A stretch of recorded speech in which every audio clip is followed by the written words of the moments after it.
간절히 축원합니다.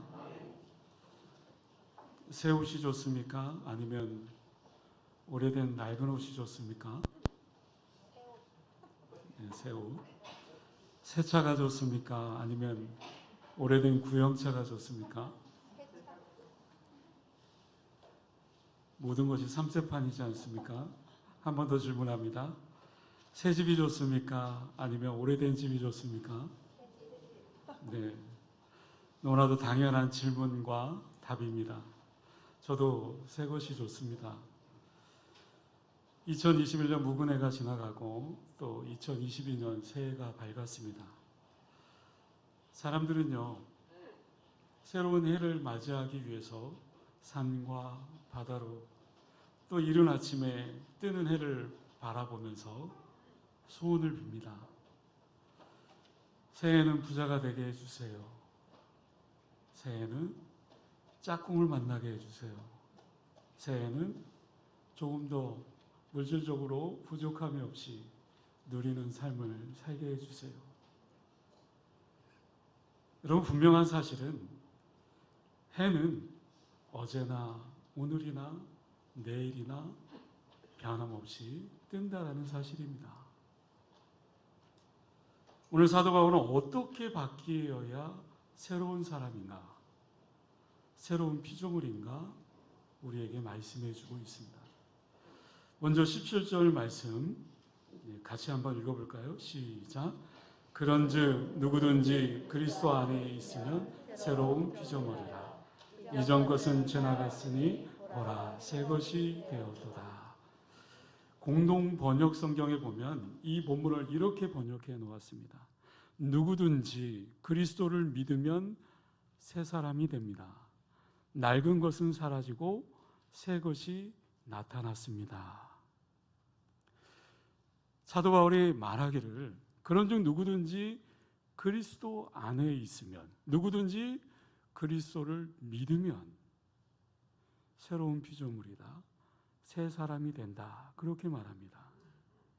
예수님을 믿고 우리가 예수님 안에 살아갈 때에 우리는 새로운 피조물, 새로운 사람이 되어주는 것입니다. 그런데 더 중요한 것이 있습니다. 바로 뭐예요? 삶이 바뀌어져야 된다는 겁니다. 예수를 믿고 삶이 바뀌어져야 됩니다. 해는 어제나 오늘이나 내일이나 똑같이 뜹니다. 해를 바라보며 소원을 비는 거 물론 좋지만, 그러나 내 삶의 행동에 변화가 없다면 그 삶은 어제나 오늘이나 같은 거겠죠.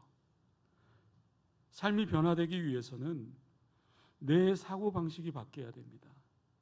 생각이 바뀌어야 되고요, 어떤 행동이 바뀌어야 되고, 나의 모습과 나의 태도가 바뀌어져야 됩니다.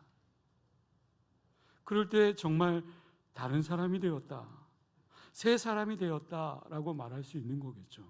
그러면 예수님 안에 삶으로 말미암아 내 생각이나 내 태도나 내 방법들이 변화되는 삶, 어떤 삶의 모습일까? 어떻게 사는 것이 그리스도인다운 삶일까? 오늘 조금 살펴보기를 원합니다. 우리도 새로운 피조물로서 분명한 삶의 모습으로 담대하게 삶의 자리에서 승리하는 복된 인생이 될 수 있기를 간절히 축원합니다. 첫 번째로 새 것이 되었다라는 말, 새 것이 되었다, 되어졌다, 그것은 삶의 동기가 새 것이 되어지는 겁니다. 오늘 사도 바울은 새로운 피조물이 된 사람이 살아가는 삶의 동기를 한마디로 오늘 본문 14절에 이렇게 말합니다. 그리스도의 사랑이 우리를 강건하시는도다. 우리가 삶을 살아가게 하는 분명한 동기가 있습니다. 그 동기에 의해서 오늘 내가 무엇을 해야 되겠다, 정말 열심히 살아야 되겠다라는 마음속에 다짐을 하게 됩니다. 여러분, 오늘을 살아가는 여러분들의 동기가 과연 무엇이겠습니까? 예를 들어서 일을 열심히 하는 분들 많이 있죠. 왜 그렇게 일을 열심히 하는 걸까요? 일을 열심히 하는 동기가 분명히 있을 겁니다. 어떤 분들은 내가 큰 집이나 좋은 집에 살고 싶어서 나는 정말 돈이 필요해. 그러니까 내가 열심히 일해서 돈을 벌어서 빨리 큰 집으로 이사를 가야 되겠다. 그렇다면 이 사람이 열심히 일하는 동기가 뭘까요? 좋은 집, 큰 집을 얻기 위해서이겠죠. 이처럼 삶을 살아가며 삶의 그 동기가 각각 다 다를 수 있습니다.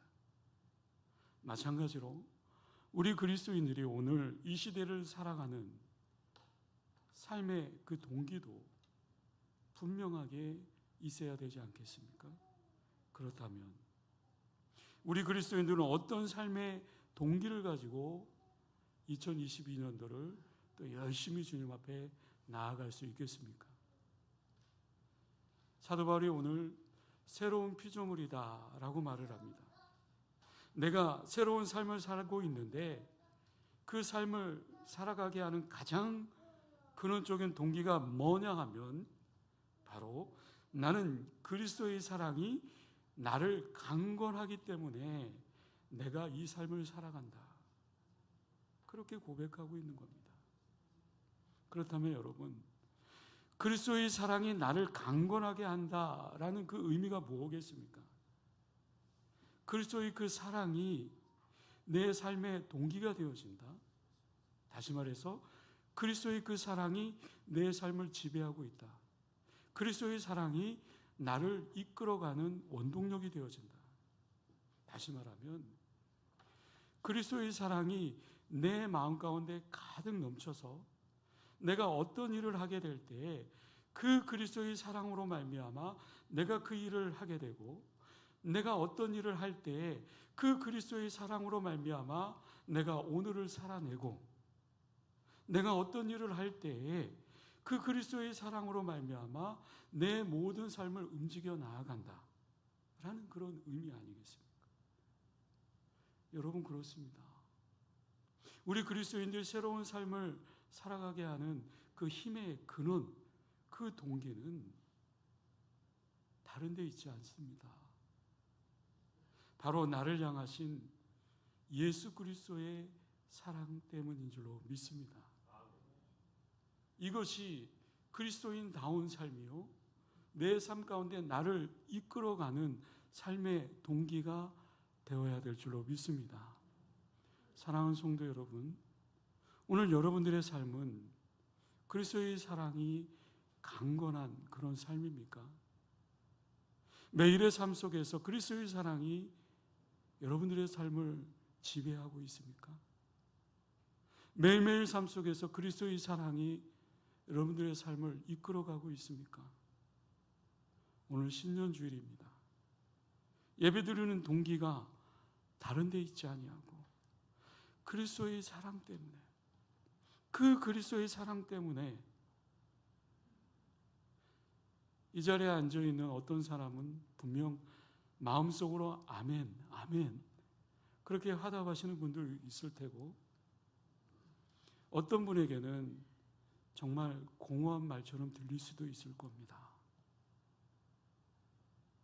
여러분, 예수님과의 인격적인 만남이 이루어지고 그 만남 속에서 내가 오늘도 예수 그리스도의 그 사랑을 의지하면서 내 삶을 주님의 그 사랑에 맡긴다.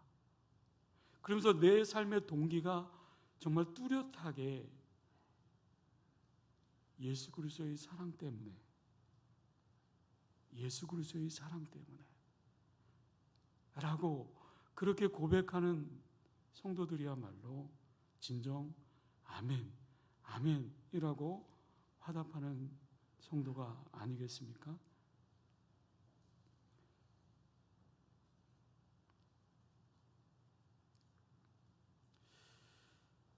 오늘을 살아가는 데 있어서 또 하나 21절의 말씀에 보면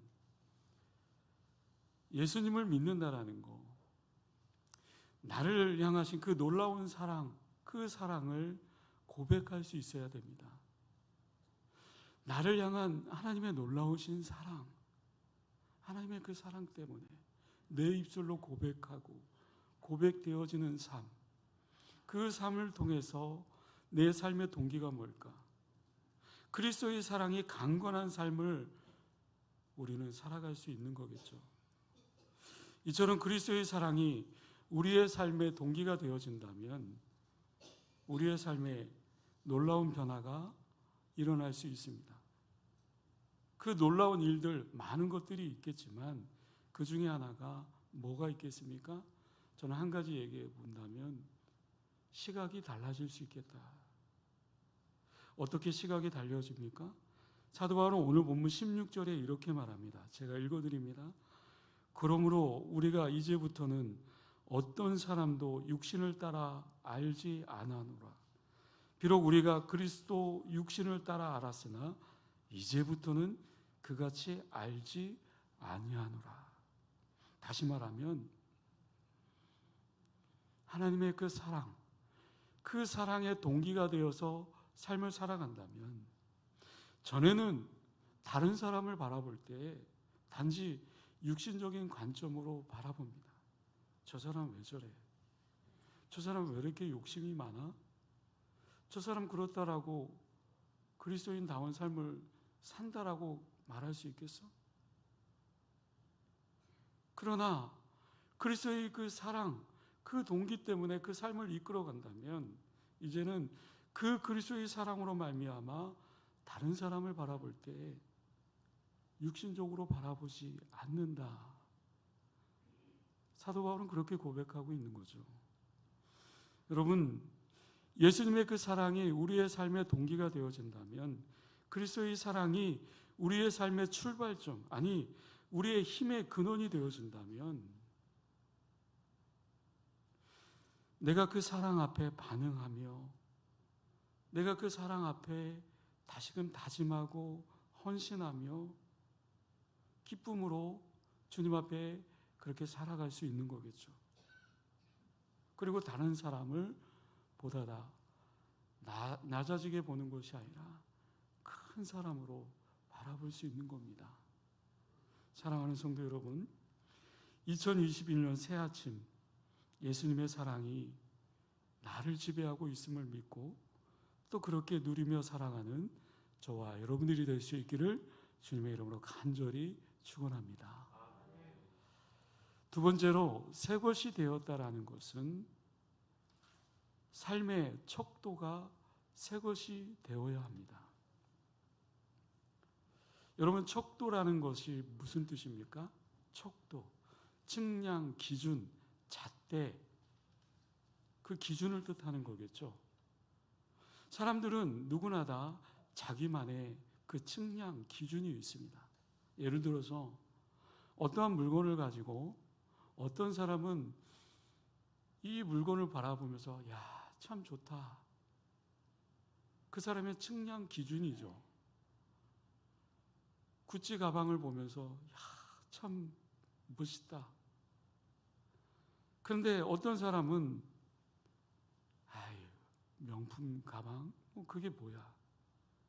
그게 뭐 내 삶에 어떤 큰 멋이 되겠어? 그렇게 말하는 사람도 있겠죠. 왜요? 각자의 그 삶의 측량이 있기 때문입니다. 삶의 기준이 다르다라는 거예요. 그러나 우리 하나님은 어떻습니까? 각자 가지고 있는 삶의 기준, 그 측량을 바라보는 것이 아니라 뭐예요? 내 마음속에 깊은 곳을 감찰하시는 분이십니다. 오늘 본문에서 사도 바울은 예수 그리스도의 그 희생을 바라보면서 그리스도인이 가져야 될 그 기준, 척도 두 가지를 제시하고 있습니다. 먼저 하나는 뭐냐면 14절, 15절에 등장하는 단어가 있습니다. 모두라는 단어예요. 모두. 14절 후반절에 한 사람이 모든 사람을 대신하여 죽었은즉, 사도 바울의 측량, 그 삶의 기준이 뭐냐면 한 사람, 누구입니까? 예수님. 모든 사람을 대신하여 죽었은즉, 모든 사람. 누구를 위해 그렇게 하셨습니까? 15절에 그가 모든 사람을 대신하여 죽으심은 누구를 위해서 죽었습니까? 한 사람이 모든 사람을 위해서. 그것이 사도 바울의 삶의 기준이었고 척도였습니다. 사도 바울은 이것을 분명히 보았습니다. 그래서 이제는 내 삶에 살아가는, 새롭게 하는 것은 내 삶의 측량 기준은 뭐다? 예수님, 그 한 분이 모든 사람을 위해 죽으셨다. 또 다른 한 단어가 있는데요, 21절에 등장하는 예수님은 우리를 대신하여 죄를 삼으신 것, 이것을 줄여서 우리는 뭐라고 얘기합니까?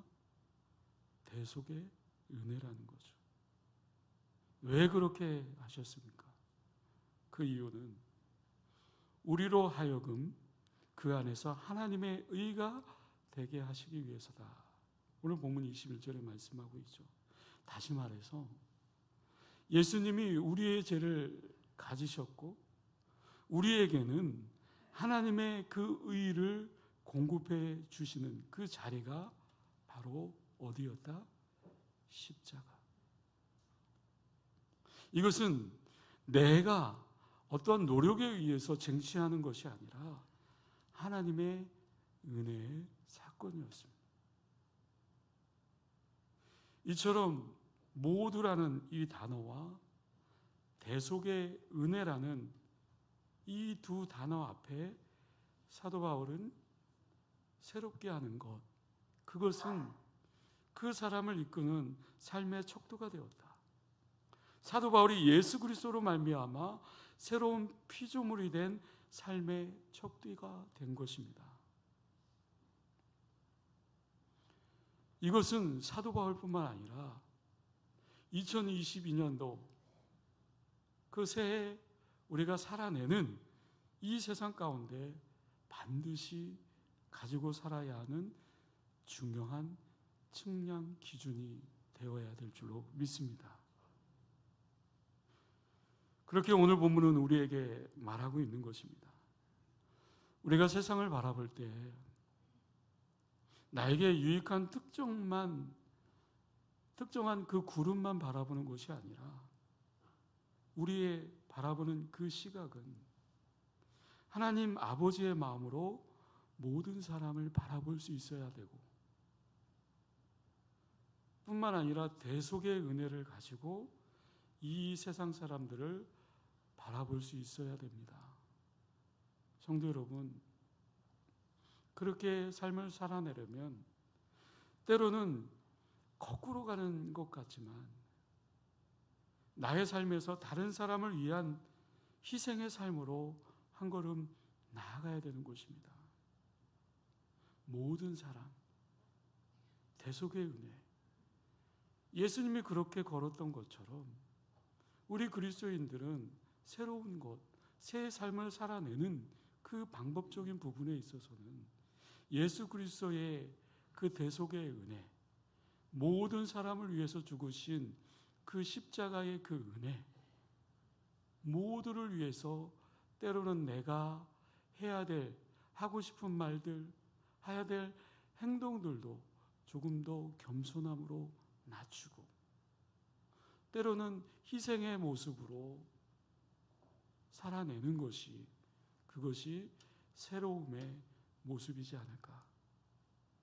주님이 부르시는 그 자리를 향하여 나아갈 수 있는 그 삶이야말로 그 삶이 우리 모두의 삶이 되어야 될 줄로 믿습니다. 마지막으로 새 것이 되었다라는 것, 그것은 삶의 사명이 새 것이 되어야 됩니다. 우리의 삶의 사명, 사도 바울은 오늘 본문에서 새로운 피조물, 새로운 사람이 되었다라고 말할 때 우리에게 새로운 사명이 생겼음을 말씀해 주고 있습니다. 다시 말하면 삶의 사명이 새 것이 되어야 된다. 삶의 사명이 바뀌어져야 된다라고 된다라는 것이죠. 그 사명의 핵심이 무엇입니까? 그것은 바로 본문에 사람들을 하나님과 화목하게 하는 것이다. 오늘 보면 18절 말씀을 볼까요? 제가 읽어드립니다. 모든 것이 하나님께로 났음에 그가 그리스도로 말미암아 우리를 자기와 화목하게 하시고 또 우리에게 화목하게 하는 직분을 주셨으니, 하나님은 그리스도로 말미암아 우리를 하나님과 화목하게 했습니다. 그리고 동시에 우리에게 화목하게 하는 직분을 주셨습니다. 새롭게 하는 것, 그것이 무엇이겠습니까? 우리의 사명, 그것은 화목하게 하는 직분, 그 사명, 그것을 우리에게 분명히 부탁했다라고 사도 바울은 말하고 있죠. 직분이 무엇입니까? 임무를 말하는 겁니다. 사명을 말하는 겁니다. 우리가 존재하며 감당해야 하는 삶의 사명인 것이죠. 그것은 바로 하나님과 화목하게 하는 일을 하는 사람이 되어야 된다라는 것입니다. 복음이라는 것은 그리스도께서 나를 대신하여 나의 죄를 담당하심으로 말미암아 내가 하나님과 화목하며 하나님 안에서 살아가는 것. 그러나 그것으로 끝나는 것이 아니라 교회가 이 세상 가운데서 그 의미와 그 존재의 목적이 분명히 있어야 되는데 어떻게 해요? 세상이 하나님과 화목하게 되어질 수 있도록 그들의 삶의 자리 속에서 함께 화목한 일들이 일어날 수 있도록 도와줘야 된다. 그것이 우리의 직분이고 임무이고 사명이다. 새롭게 되어지는 것, 그것이 우리의 사명이다라고 말씀하고 있는 겁니다.